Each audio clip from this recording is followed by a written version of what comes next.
On a montré que cette suite implicite xn converge et converge vers 1.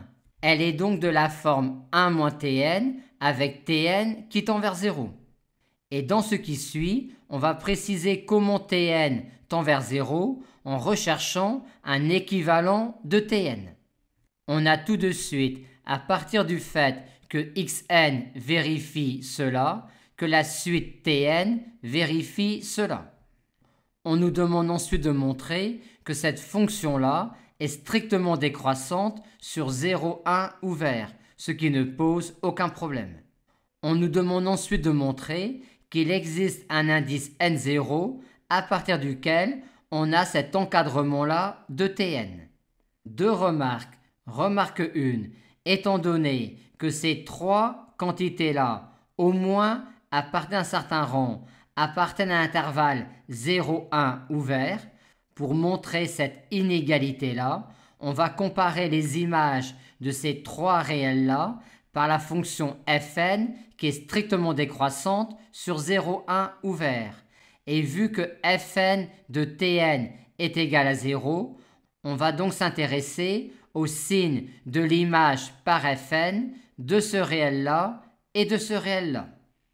Remarque 2. Comme on nous demande de justifier cette inégalité-là uniquement à partir d'un certain rang et rang qu'on ne demande pas de préciser, on va uniquement déterminer le signe de l'image par fn de ces deux réels-là, au moins à partir d'un certain rang. Et pour cela, on va rechercher des équivalents en plus infini, des images par fn de ce réel-là et de ce réel-là. Recherchons donc un équivalent en plus infini de cette quantité-là. On doit ici déterminer l'équivalent d'une somme. Aussi, la première idée est de regarder si éventuellement l'un des termes ne serait pas négligeable par rapport à l'autre.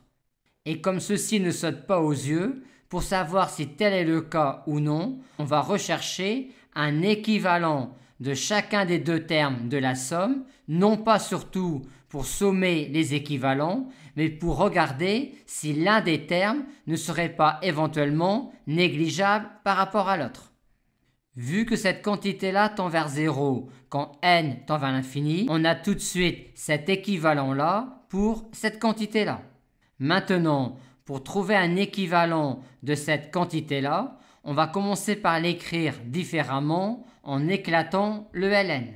Et on a alors une somme de trois termes, mais dans laquelle ce terme-là est prépondérant, vu qu'il est clair que ce terme-là est négligeable par rapport à celui-là, et qu'il en est de même pour ce terme-là, vu que l'on sait que quand x tend vers l'infini, ln de x est négligeable par rapport à x. On en déduit donc qu'un équivalent de cette quantité-là est ln de n. Mais on est dans un premier temps déçu, car grâce aux équivalents, on voit qu'il n'y a aucun des deux qui est négligeable par rapport à l'autre. Mais avoir trouvé les équivalents de chacun des deux termes de la somme n'est pas inutile, car s'il est hors de question de sommer des équivalents, on peut quand même dire que cette quantité-là est égale à cette quantité-là et que cette quantité-là est égale à cette quantité-là. Ce qui nous donne finalement que cette quantité-là est égale à ln de n sur 2 plus un petit taux de ln de n. On peut donc en déduire que cette quantité-là est équivalente à ln de n sur 2, ce qui nous permet de dire que cette quantité-là est positive à partir d'un certain rang, et on peut donc en déduire, vu que fn est strictement décroissante sur 0,1, cette inégalité-là. Et on montre exactement de même l'autre inégalité. Dernière question, on nous demande tout d'abord de montrer que ln de tn est équivalent à moins ln de n. On a ici une inégalité sur tn.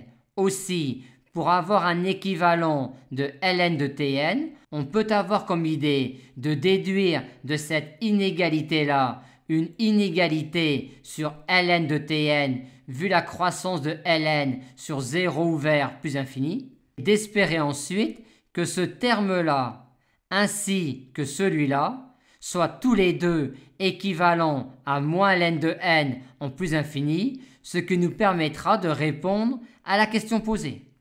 Et c'est bien le cas, car on a ici, comme tout à l'heure, une somme de 3 termes dans laquelle ce terme-là est prépondérant, vu que celui-là est clairement négligeable par rapport à celui-là, et que celui-là est négligeable par rapport à celui-là, vu que ln de x est négligeable par rapport à x quand x tend vers plus infini. On en déduit donc que cette quantité-là est équivalente à moins ln de n, et que de même, cette quantité-là est équivalente à moins ln de n, ce qui nous permet d'en déduire que ln de tn est également équivalent à moins ln de n. Et on demande enfin de conclure que tn est équivalent à ln de n sur n. Si on considère cette relation-là sur tn, on a alors cette égalité-là.